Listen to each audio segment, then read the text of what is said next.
because we're going to talk about emotions and dealing with emotions. Because, man, I tell you, in my life, me personally, emotions are one of the things that has caused me more problems, more issues, more setback in my life than anything else. Yes. And it's all about emotion. Dealing with your emotions, man, I tell you what, it's one of the most important things in your life you need to master. And I mean, you really need to take this seriously. You need to master your emotions. Now, I've got a master's degree in education. Does that mean I'm an expert and I know everything? No. It just means I've had an advanced training in education, counseling, that type of thing. Now, I don't know everything, but I know quite a bit because I spent more time in that area. And if we're going to master anything, we need to master our emotions. Yes. And we're going to talk about that a little bit more. It's one of the hardest things to master. That's true. But aren't the best things the hardest? Yes. Like to get to typically? Like, man, if I could get this driver down on the golf course, it's nuts. Mark, I need help. I mean, you know what I'm saying? And it's so easy looking, but when you go to do it, and here's the reason for that, because feel is not real. That's right. And if you can remember that, there's my bumper sticker for the week. Feel is not real. Like I'll go back in a golf swing and they're like, go halfway. And I'm just using this because this is what I'm working on right now. This is my hobby right now. So they say go back halfway. I'm like, okay, I'm going halfway. And I'm like, and it feels like I'm going halfway. And they're like, no, you're going, you know, they said, don't go by your feel. And I thought, man, there we go. So your feel's not real. And it's one of the hardest things to master because people don't understand that they can actually control their emotions. They don't get it. They just don't understand that. And I hear excuse after excuse. And I'm not condemning anybody. This is me. And I always come first. I use me as an example first. The biggest excuse is, oh, I was angry. That's not an excuse. Right. You let your emotions get control of you, and you went down that path. That's right. Mm-hmm. And you always have a choice in that. So, a lot of people just think, well, whatever emotion shows up, then that's just the way it is. And that's not true. That is not true. So we're going to talk about that a little today, and please bear with me on this. I've got so many notes I wrote down and things the Lord just dropped in me, and so I'm going to kind of shotgun blast you today because this is so important. If you can get this, no matter where you are in life, how long you've been in church, how long you've been married, how long you've been whatever, if you can get this now, the rest of your life will change for the better. All right, so this is huge. The world is full of emotional people, emotional living. Our world is so completely full of emotional decisions, you know, and things that, emotional breakdowns, you know, that come with that. And they think, oh, that's just natural, it's normal. No, it's not. We let it go too far. And please, once again, this caveat here in the beginning is I'm not picking on anybody. I'm saying, bless you, I'm saying that if you have those emotional breakdowns, if you have problems with emotional immaturity, which is what a fancy name for it, right? Then you can get better. You can work on it. And that's what I'm doing. That's what we're all doing, right? It's our goal. All right. Here's the big thing though. Christians typically don't think they have emotions. Christians typically think that they're emotionless. They think that, you know, I'm in this walk with the Lord and I'm doing this and no. That anger in me is righteous. That anger in me is justified. That's a righteous anger I've had when I was calling you those 4-letter words. You see what I'm saying? You hear that all the time. You read about that. Counseling sessions, it comes out like that, and they're justified with their emotions getting out of control and yelling and screaming and doing all these things that come up. And it's not right. And yes, I mean, I struggled with that for a long time. I mean, we're not there, right? As Andrew likes to say, but we're on the way. And I'd rather be here than back here where I started. And so we just need to keep moving in that direction, helping each other, understanding each other. And what starts to happen is when you make these emotional outbursts, these emotional mistakes, is you catch it quicker. And instantly you're like, no. Lord, I'm so sorry. And you go to that person and say, I am so sorry. I repent.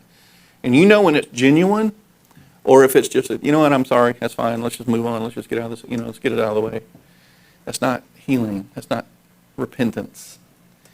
That's pushing it down even further so you can forget about it, which you'll never do, because guess what? It will come back. Because you have an enemy that's waiting, watching, listening, and we're going to talk about that. All right. God judged Israel because they didn't show or demonstrate great emotions toward him in joyfulness. Now think about it. Are emotions important? Yes. God put them in us. We have emotions for a reason. Then curses came on their lives. Now the good news is that won't happen to us today because of the new covenant, right? But it just gives us an example of how important that is. Emotions are extremely important. We need to learn how to harness, control, have authority, and to master our emotions. Think about that. How do you stop a thousands of pound horse from doing what it wants to do? You harness it and you control it. Isn't it? Now just think back in your own lives. Have you ever been so emotional? Have you ever been so emotionally overtaken, you just said, this can't stop. I know it's wrong, but I'm just going to hit them with both barrels. That's like trying to stop a horse. You have to harness those things. And the way you harness it is by getting ahead of it before it starts. Before it ever starts. And that's the first truth, is that we all have emotions. Every one of us. We all have emotions. God intended for us to have emotion, but he meant for us to be in control of those emotions. He never intended for emotions to govern and drive our lives. And that's what happens. Your life is being controlled by your feelings. Someone hurt your feelers, so you want to get back at them. And it's just, that's where all of these things, it opens doors for everything when you let those emotions take control of your life. Remember, feel is not real.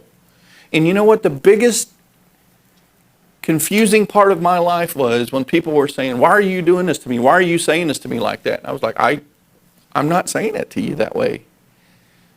You know what I'm saying? And then what do they say to you? Well, I feel. And you're like, I'm not, but I feel. You see what I'm saying? And there's the disconnect that we all have to understand. Just because you feel that way doesn't mean it's real. Just because you feel it doesn't mean it's real. He never intended for emotions to drive our life. We're going to have to deal with emotions that come up. Depression, right? Those things will come up. You need to learn how to deal with those. And we deal with those by the Holy Spirit in the Word of God. Amen. And that's how we learn to deal with that. Feelings of rejection, inferiority, all of those things will come up. But we have to know how to deal with them. So let me ask you this. What do you do when you're overcome with emotions? And I'm not asking you to answer. It's a rhetorical question, but inside, I really want you to answer that. How do you deal with your emotions? Do you blow it off? Do you hide it? Do you bury it?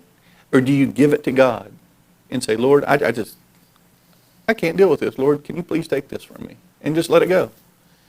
Now, I do that sometimes, not all the time, sometimes, and then, like if I'm dealing with maybe my family or something, and someone says something, and I let it go, and then later, like, how could you just let it go so easily? You know what I mean? How can you do that? You don't care. You're so flippant about it. You know what I mean? And then a whole new set of emotions come on. You don't want to call someone an idiot, but you know what? You're sitting there.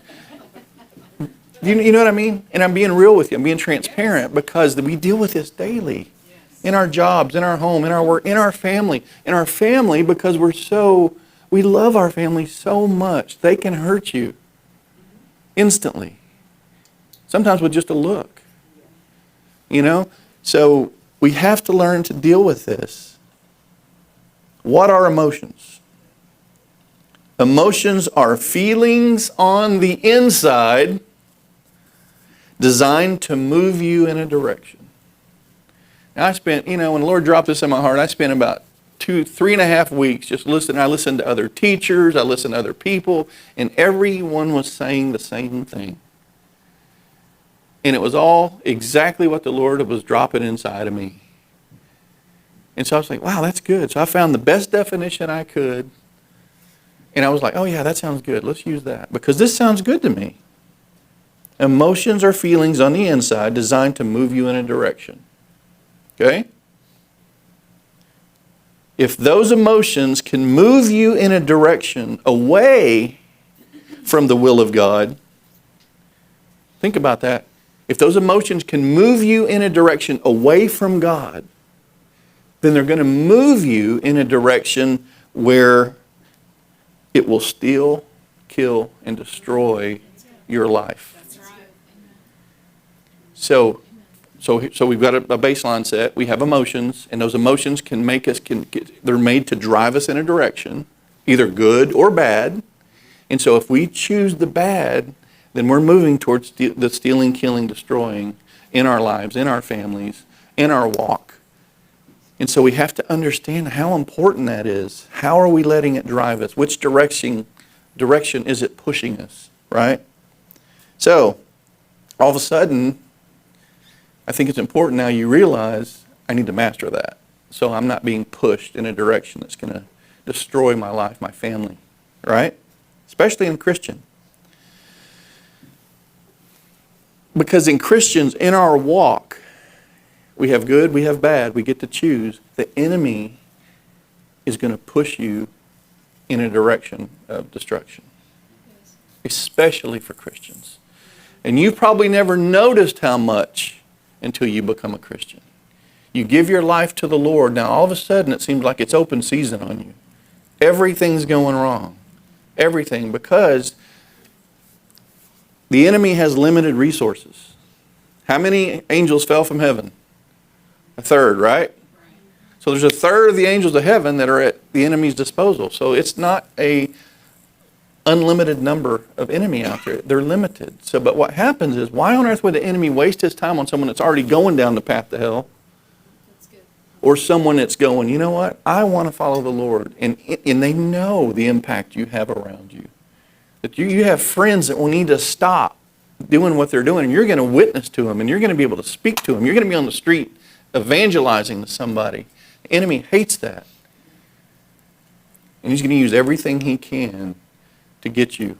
Now, the big thing is the enemy doesn't have to do a thing in most cases. All he has to do is sit back and watch and let you decide which direction you're going with those emotions. That's right. You get to choose. That's right. You get to choose. The enemy will just watch you let your emotions run wild and set you up perfectly. And then he'll take that and run with it. And the way he's going to do it is a circumstance will appear, a situation will pop up, and he's just going to watch you in that situation and see what you're going to do. Because typically everything goes one way or the other, so now you can drive this with your emotions to the good or to the bad. And as soon as you start driving it to the bad, now he's got an opportunity. You've opened a door with your emotions. I call it the spiral. As soon as you start letting that emotion, that depression, or that anger, you start speaking that, it starts off as a little irritating, maybe something, and as soon as you start speaking it, then here starts the spiral. And it gets worse, and it gets worse, and it gets worse, until you're so far down, you can't pull yourself out if you tried in an instant. It would take you days to get over that. So you can't let yourself spiral. Catch yourself by the bootstraps and say, no, I know what this is. Recognize what it is. Right. Yes. And stop yourself. Don't let yourself spiral, because this depression that starts to spiral, guess what's at the bottom of that? Suicide. Yes. You know, the enemy makes you feel you are so far down, you're so far gone, you're never going to make it up again. You will never get where God wanted you to be because you are so far down. May as well just end it. And I'm not going to ask for hands, but we've all been there. I've had a gun in my mouth. That close. And you know what? It is God and His glory and what Jesus did on that cross that He has delivered us from all of that. But we have to do our part. And we have to choose wisely. Not down here. I mean, yes, absolutely, we need to choose down here, but we need to start up here before it gets that bad. Before we start the spiral. And that's through spending time with the Lord and getting in the Word. It's such an eye-opener once you see it. Once you get it. Just what your daily decisions. It's such an eye-opener. You are at a crossroads every day, every decision in your life. And listen, guys, if you've gone down the wrong path, it's not too late. You made a mistake. It's okay. Ask for repentance and stop. And get back on the path. It's not too late. You made a mistake. So what? Suck it up. Pull up your pants. Sack up. Let's go forward and get back on the path. Stop swirling over here, going down that spiral because you made a mistake. Yes. Yes. Get up and walk forward. God has given you the power and the authority to do that. If you're sitting there just crying over spilled milk, is the best way I could say it right now, is stand up, pick yourself up, get a mop, clean it up, and go forward. Yes. Or else that milk's going to stay there and it's going to start to spoil. And you're going to be complaining and crying because someone's not coming to clean it up for you. Well, listen, Jesus already did it for you. He has done it on the cross 2,000 years ago. But you have a choice. You get to decide whether you're going to go on or not. And I've been at that crossroads so many times in my life. And have I always made the best decision? No. But you can. I can. I made bad decisions. So what? It's time to move on. It's time to grow up, stand up, and be who we are, who He created us to be. Psychology is trying to deal with your problems without God. That's right. Believe me, I've been through all of that training. And I had to pick at the end, what am I going to do here? And the Lord said, I've given you just enough. The rest of it, worthless. And I knew that in my heart, knew it in my spirit. They don't believe in the spirit portion of man. Yes. That's what they don't believe. They believe in the mental and the emotional, but they do not believe the spirit portion of you. And the spirit is where the power is. Amen. And so we recognize that. We identify that. So we have to stand up, get in touch with that new creation that's in your spirit. That's the resurrection power of Christ inside of you. That no matter what you did, we have people convicted of murder on death row that have given their lives to the Lord, have been completely repented and been set free from that. Now, they're going to be executed? Probably. But you know what? Honestly, they're going, you know what I did was wrong. I repented for that. My life, I belong to Christ now. And I'm going to go forward and I'm going to minister to these guards. I'm going to minister to the other people that I have contact. I'm going to do what I can do while I'm still here. It's a whole new way to see things when you're set free.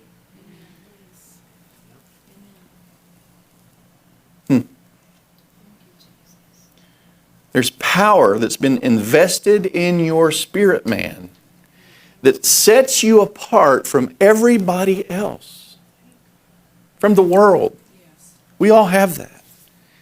And it sets us apart. It helps us make those right decisions. It gives us the strength to make those tough decisions that we have to make. You draw your power from your born-again spirit. Praise God, right? Amen. We're born again. And if you're not, we can fix that. You stand apart from everyone else while they're going through depression, ready to kill themselves. And we know what that feels like. Most of you have had those thoughts. The enemy will throw those in there every chance he can get. He cannot make decisions for you, but he can put thoughts in your head. And I always tell everyone that comes in for counseling, if you have a thought in your mind more than a second and a half, it's going to plant a root. Come on. So you have to clear those thoughts immediately when they come in your mind and by applying the Word. I always say pick a verse. And as soon as those thoughts start coming in your head, start quoting that verse over and over and going, no, in the name of Jesus, I rebuke you, Satan. Yes. I know who I am. Amen. It's your choice if you're sniveling and crawling on the ground because of a mistake you made. Pick yourself up and go forward. You're wasting time. The people around you are counting on you. God put you there to be around those people so you could minister to them and love on them. And what kind of example is that? Is it, yeah, I'm a Christian. Oh, Lord, woe is me, I'm going to eat a bug. That's not an example. The example is, how are you doing this?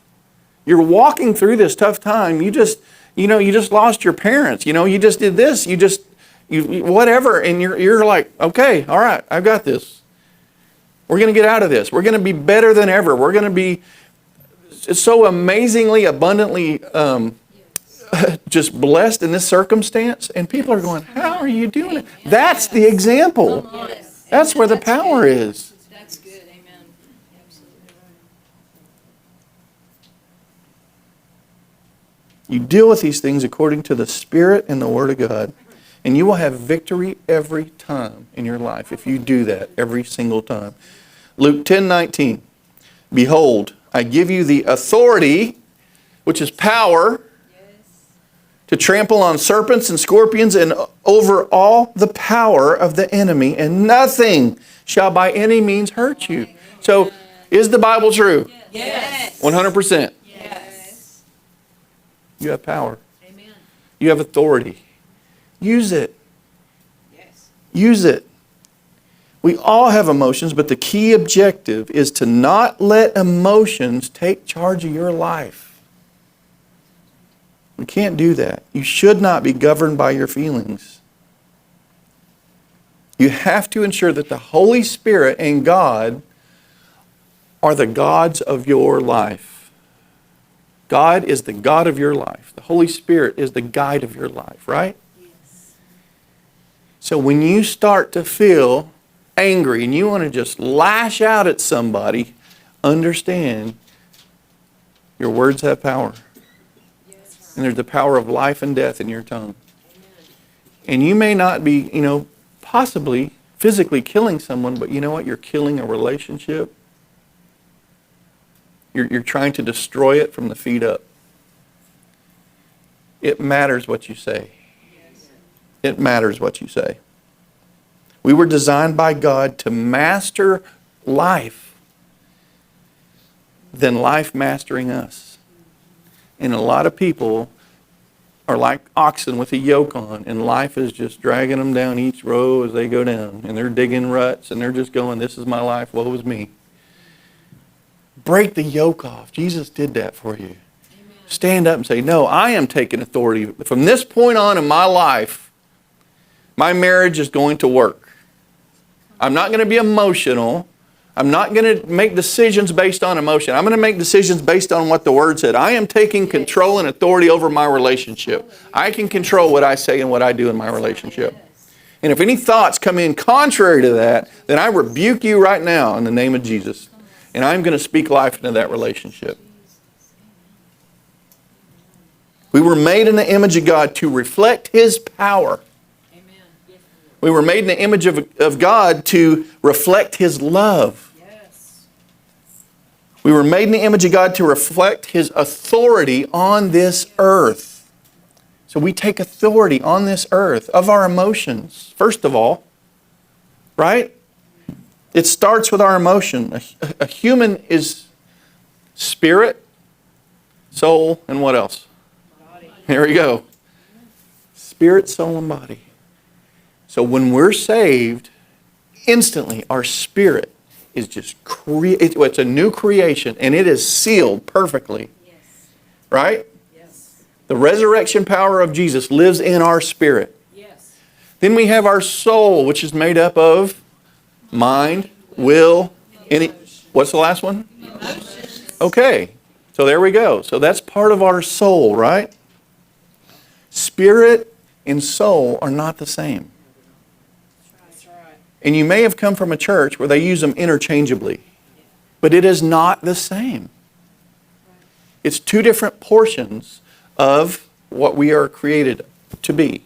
Now, and here's the way I like to look at it is our spirit is who God made us to be, And when we accept Him and allow Him to do that, He changes us. We're a new creation. And so that spirit has to go somewhere on this planet, and to be seen, it needs to be in a body. So it's contained inside of this flesh machine that I'm in, which mine's awesome, by the way.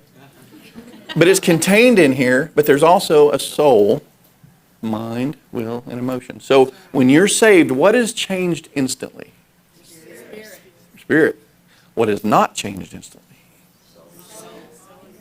Your soul, your mind, will, and emotions. And that takes time. Yes. And once your spirit, which you have in line with the Lord, because you've allowed Him to come in and do His work in you, right? Now, if you can get your mind, your will, and emotions to fall in line with your spirit, then guess what? Your body comes along automatically. Where's the challenge? Mind, will, and emotions. Always say the mind is your battlefield. You get that battle, you get some control up here, and then you start to get control of your emotions. Emotions are so important. Your soul is your thinker. Your soul is your thinker. If you think about it that way, you'll know where those thoughts enter. Your whole soul depends on what you think. And I'm going to break this down a little bit more for you.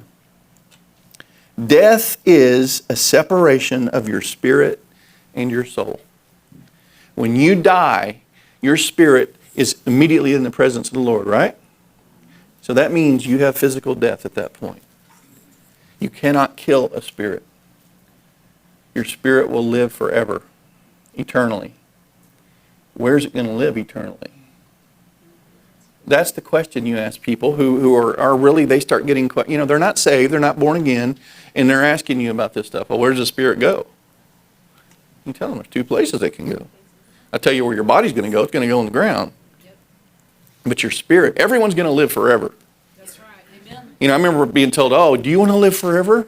This is the only way you're going to live. No, it's not true. You're going to live forever regardless, but where are you going to live forever? Exactly right. Anyway, let me go on that. Listen, when you lose somebody that's saved, they are more alive now than they were here. That's right. It's true. They're in a new body. Yes. They're in their... I get so excited for my mom, my dad. I get so excited for my friends and family that we know that have passed, and that we get so excited for them because they're kicking their heels up.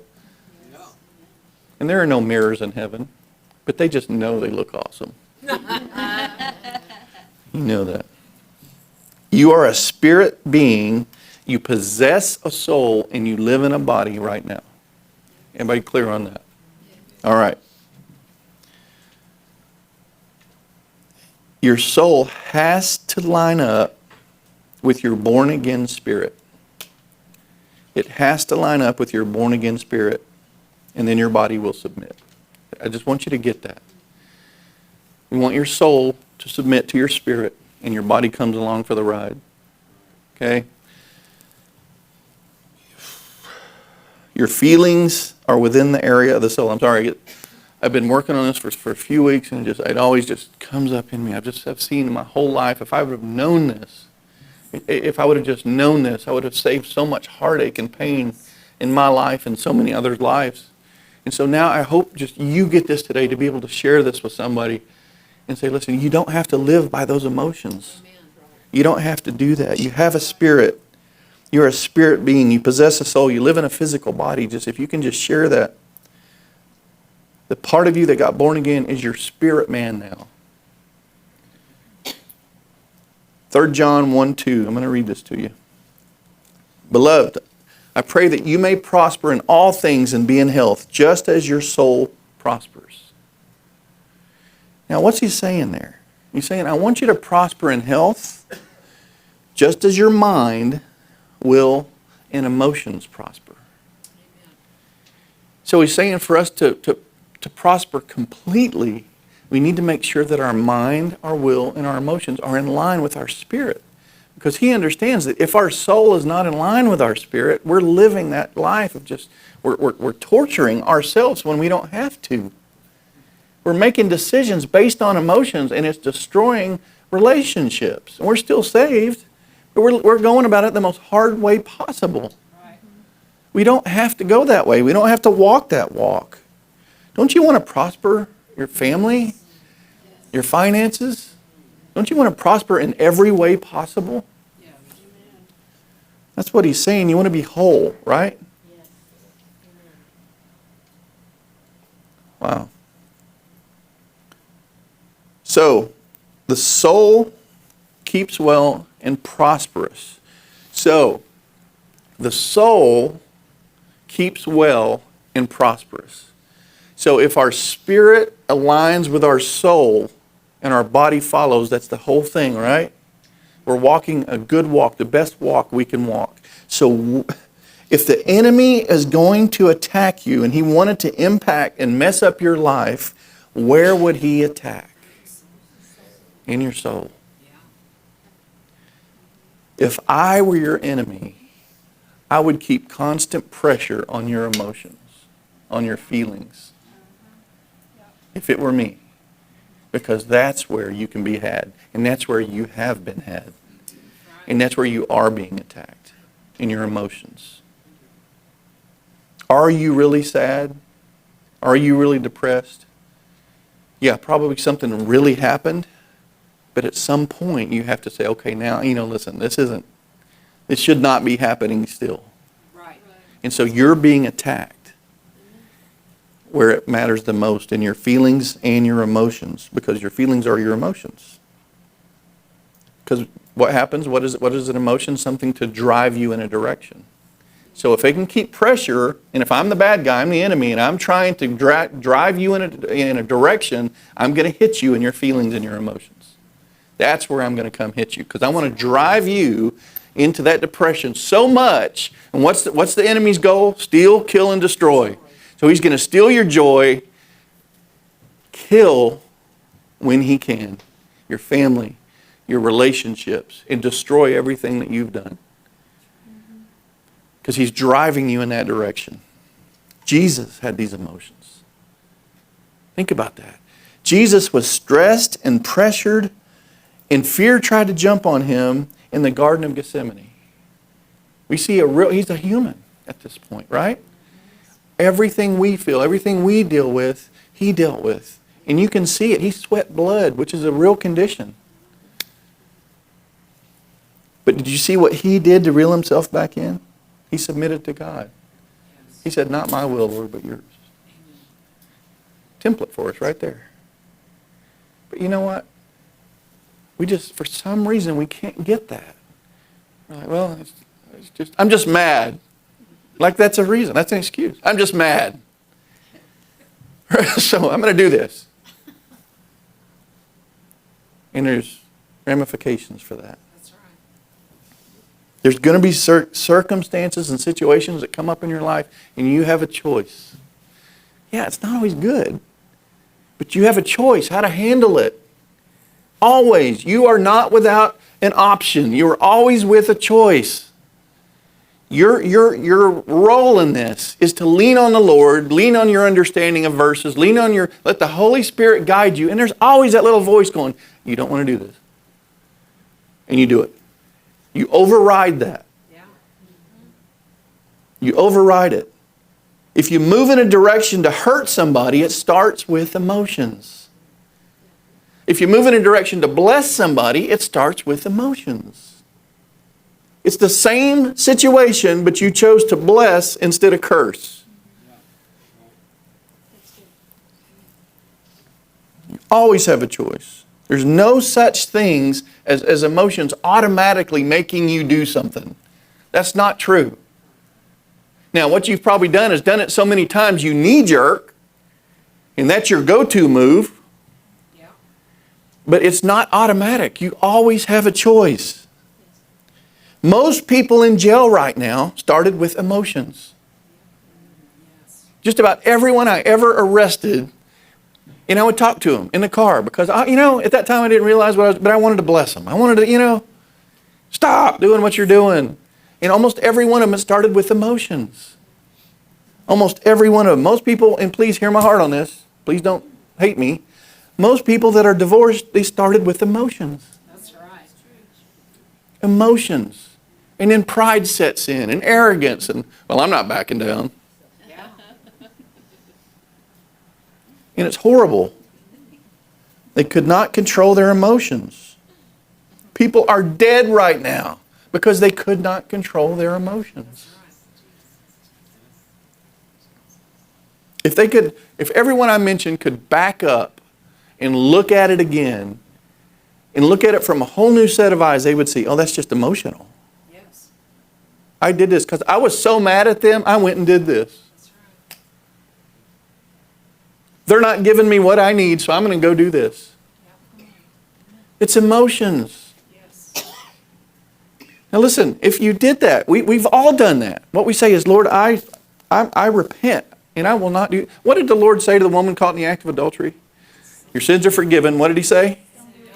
Go sin no more. So there we go. So we do that. We say, you know what? I am not going to do that anymore. And I'm not saying you're going to be perfect at it, but you know what? If you could not do it 600 times and maybe do it twice, it's better, right?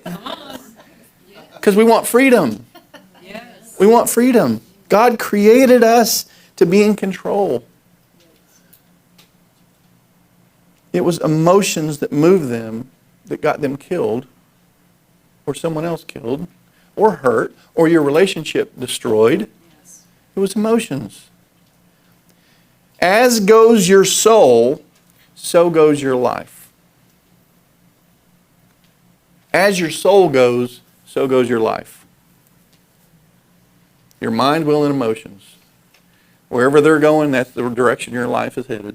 And you've got this wonderful, completely encapsulated spirit it's being tugged along that direction, going, no, you don't need to do this. And you're dragging it into the pit. The pit of despair, depression, anger. Why not let's follow the Spirit, get the mind, will, emotions in order, and let the body, that flesh thing, just drag along behind us. Yes.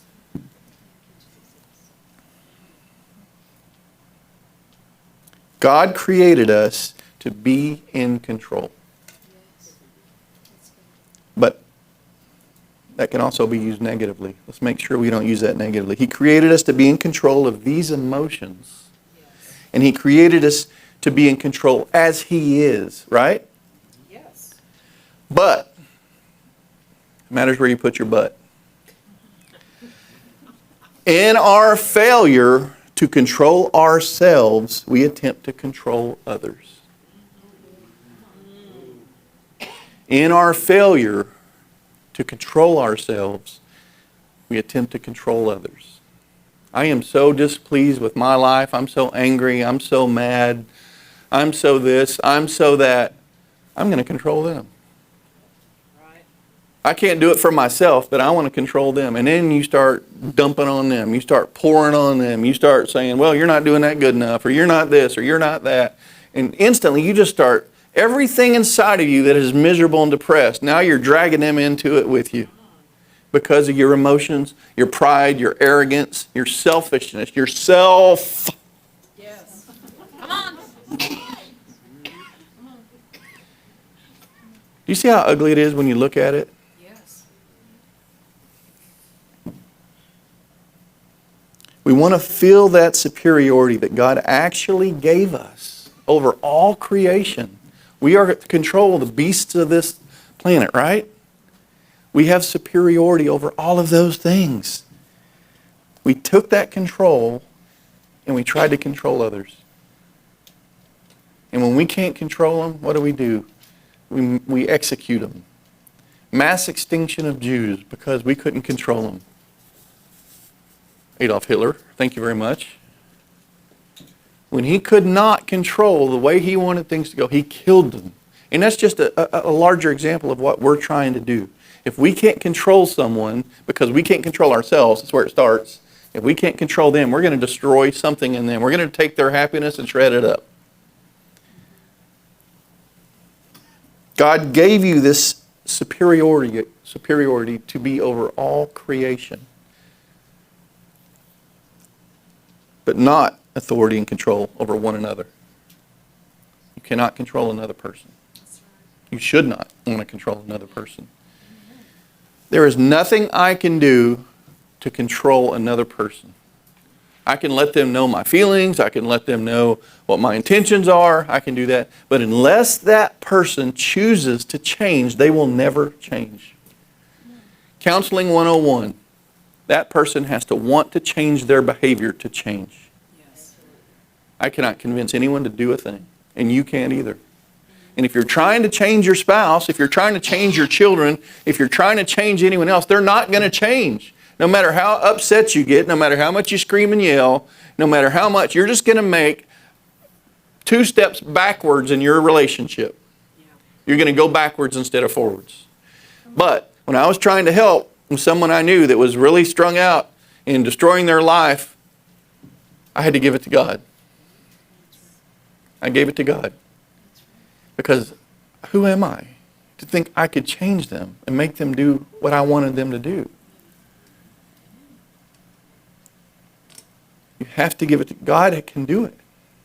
He's the one that can do it.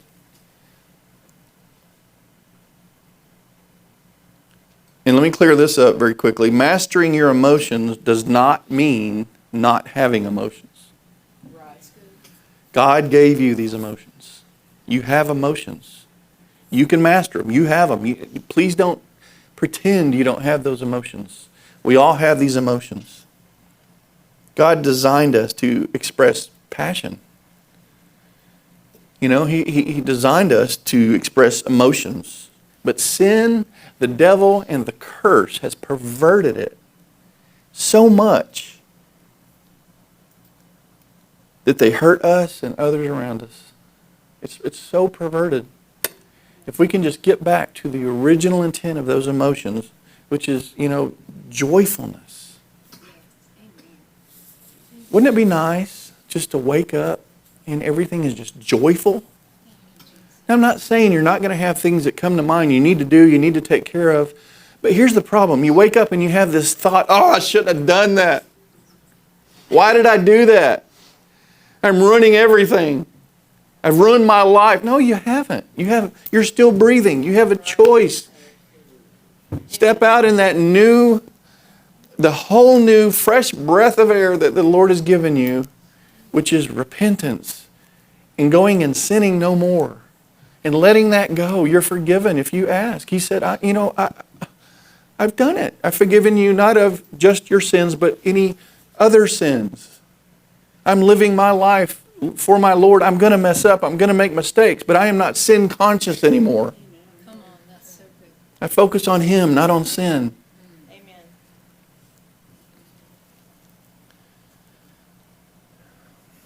All right, you ready to see how this works?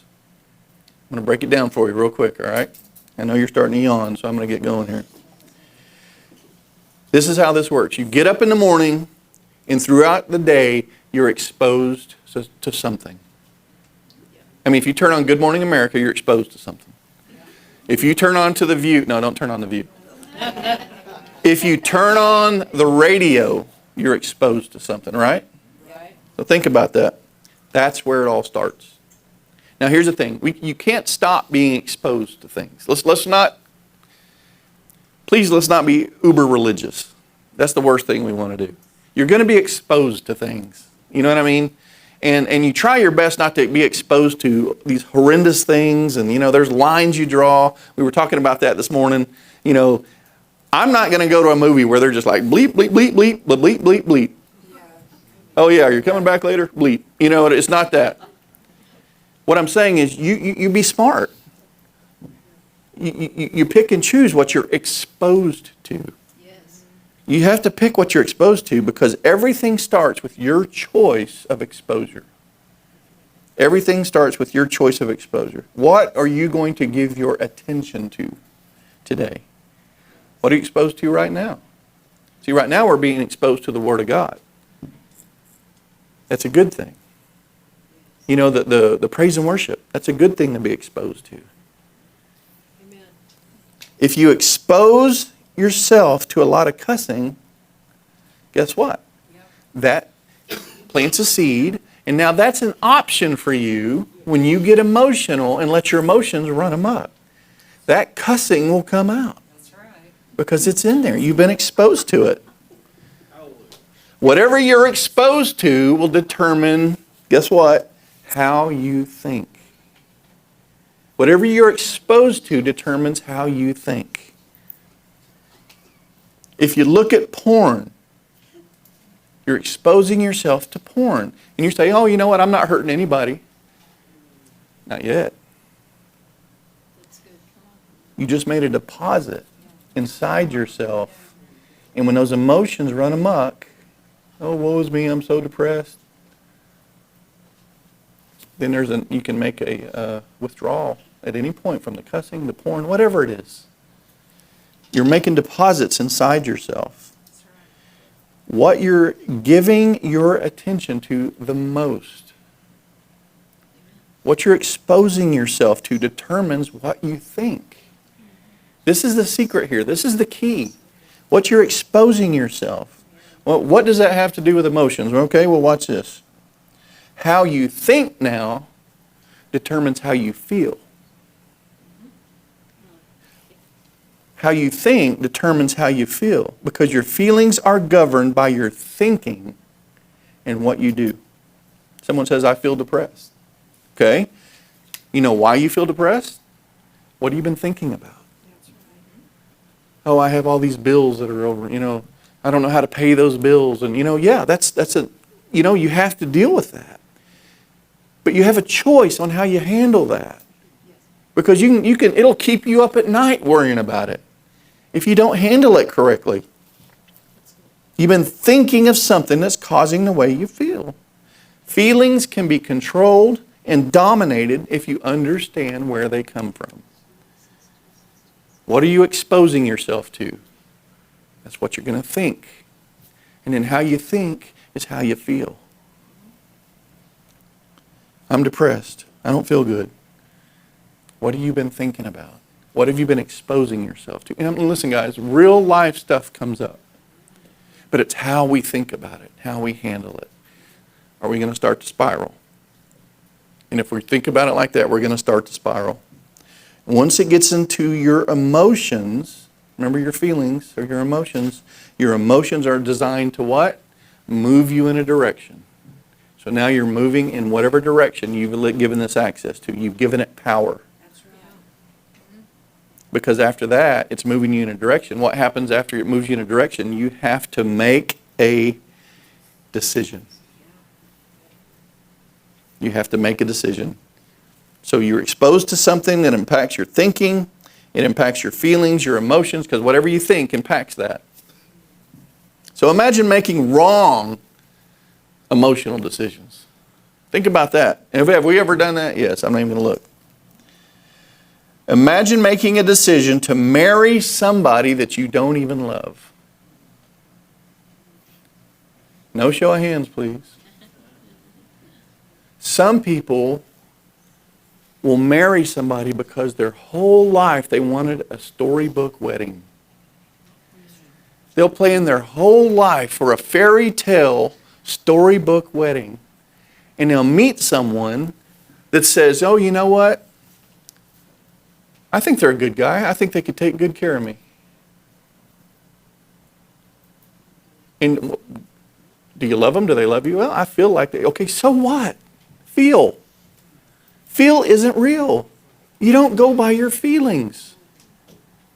You haven't investigated. You haven't asked questions. You haven't spent enough time with them to even know who they are, but you feel like they love you. They feel like you're going to take care of you. And they ruin their whole life. They mess up their whole life because of a fairy tale wedding. This guy looks just like Prince Charming.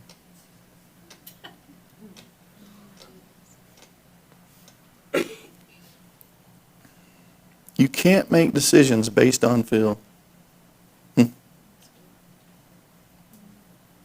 The emotions have gotten involved in your decision making for life. Well, I'm going to go buy this house. We always wanted a house. Or you get together with your spouse and you're like, why don't we have a house yet? We're still in an apartment. It's been 4 years since we got married. You said you were going to get me a house. Okay, well, let's go find a house. Knowing you can't afford it, knowing you haven't saved any money because you made emotional decisions buying things you didn't need at the time. Right. Same thing. And so you buy a house knowing you can't afford it. So in 3 years of trying to make the payment every month, you have to just let it go. You go bankrupt. You let it go into foreclosure because of emotional decisions. And then you think back, then you start thinking, why did I even marry them? I don't even love them. They look like Prince Charming. Do you see what I'm saying? And I'm not picking on anybody. I'm not trying to slam anybody. I'm saying emotions get out of hand. They start controlling your decisions. And it's wrong. And the enemy sits back and watches and lets you make those decisions so that he can now jump in and put those thoughts in your head. You know what? You're bankrupt. You're broke. You're in divorce now. Why are you even here? You don't even need to be alive. Why don't you just take your life? Get it over with. And that is legitimately what the enemy does. He's stealing, he's killing, and he's destroying you because of emotions.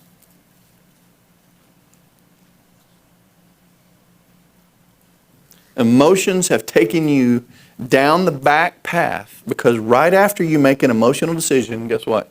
Your emotion is now going to determine your actions. Your actions are going to determine your habits. Your habits are going to create your character, who you are in your character, and your character is going to determine your destination. If you're in a rut, if you're at the backside of society right now, I guarantee you your character isn't where it should be.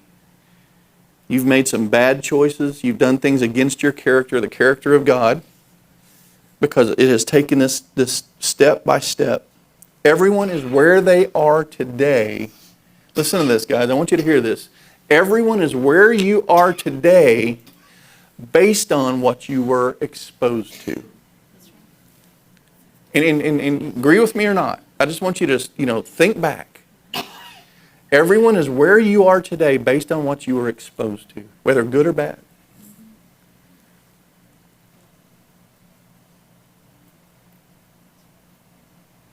Every issue when you got angry, you hurt the people you care about the most because you let it go. You let it run. You let that depression, you let that anger, whatever run, you hurt the people that you care about the most. And the saddest part is they justify it with, it was anger. I was mad. I did this, I did that. There's a lot of damage that's done by this emotional immaturity that we talk about. Where are you on your scale of emotional maturity? And if you can really be honest with yourself about this, I'm a Christian, I'm a devout Christian, I love the Lord, I hear from the Lord, I do all these things, but I am an emotional child right now. Can you say that? Or can you say I'm an emotional teenager, or I'm actually I'm pretty good with my emotions, whatever it is. But you have to control these emotions, or you're not going to be where He's put you here to be. You keep shooting yourself in the foot and bring other people down with you. It's important. You are an example. You're supposed to be a light, right? That's what we want. We want you to be a light. Someone cuts you off in traffic. Maybe bumps into your car. So guess what? You cut them off. You get out. They get out.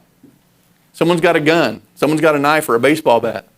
Now someone's seriously injured or dead because of your emotions. Now someone's sitting in jail and your whole family is destroyed. 2 families are destroyed now because someone cut you off and you let your emotions get out of hand. All because of emotional immaturity. Mind, will, and emotions. You have to harness those. Your spirit is transformed instantly,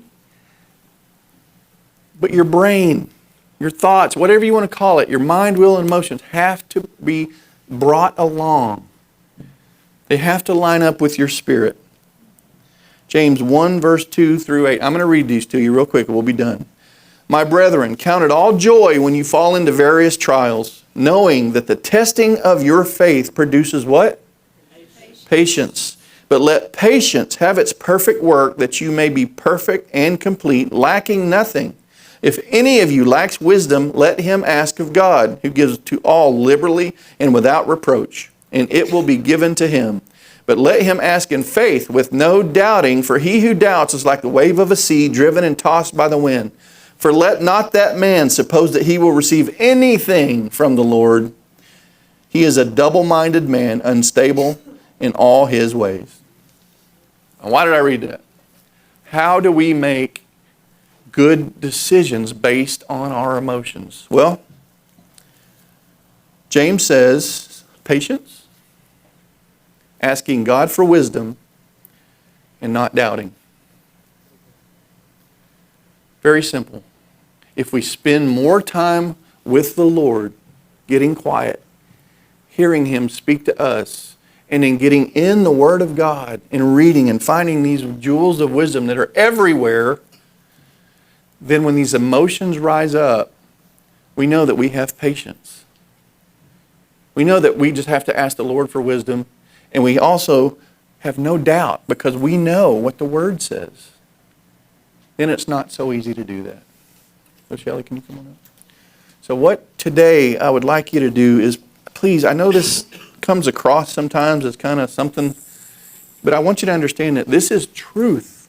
This is life. This is life more abundantly. We're making decisions based on what the Word says, not on what our emotions say.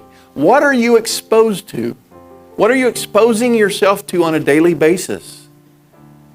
Surround yourself with the Word. Surround yourself with people that will speak into your life. And they'll speak life. Because the power of the tongue, there's life and death. I like to say life first. So if you are in a situation, and you're being honest with yourself, I'm an emotional child. I cannot seem to get a grip on my emotions. I am constantly going into depression. I'm constantly frustrated. I'm constantly whatever. That is not what God has for you. So today we're going to break some strongholds. Someone's going to be set free today. Someone is going to focus on fixing that emotional maturity. They call it emotional intelligence, whatever catchphrase they use anymore. It's a legitimate thing. Because you're beautiful. God made you beautiful. And He wants people to see that beauty in you because you're drawn to that beauty. You're drawn to that light. But stop making emotional decisions. Do not make decisions based on what you feel. Make decisions based on what you know. And what you know is in the Word. And the Lord will always guide you. You ask anybody in this room that's financially successful in business, in finances, and what will they tell you? They got away from making rash emotional decisions with their finances. It's the same way with our walk in life with the Lord. So what someone calls you names? So what? Andrew was talking about someone spitting his face and he just looked the other way. I remember thinking, I would have punched him dead in the eye. But you know what? I'm at a point now where I understand what he meant. You know, like you can wipe it away and say, hey, it's okay. Because that hurt they have, that pain they have, that damage that they have, they need love. They need to be reached out to. Now, if someone spits in her eye, it's another story. What will we do? We'll have a stern talking to. Listen, guys, there's a place. There's a place where you can get where it doesn't have to be emotional. Now, we're going to feel emotions. You will not experience a marriage like you can when you have control of your emotions and you have control over your intimacy. There's an intimacy in a marriage that just comes and it takes your marriage to a whole different level. You're not at odds every day. You're not pinpricking each day. You're not grinding each day. There's a give and take, and And you can't change that person, and they can't change you. But if you each want to change, it starts with you. That opens up communication. So please don't feel bad. Don't feel condemned. If any of this stuff, which we've all been through it, forget it. You made a mistake. Forget it. It's gone. God doesn't remember it. Why would you? Let's be legitimately, truly set free from that bondage, that baggage, so that when those thoughts, the enemy puts those thoughts in your head, instantly you got a verse to stand on, and you know that it doesn't affect you anymore. Sorry, sucker, go somewhere else. I'm good. And that's where I want to be. I know that's where you want to be.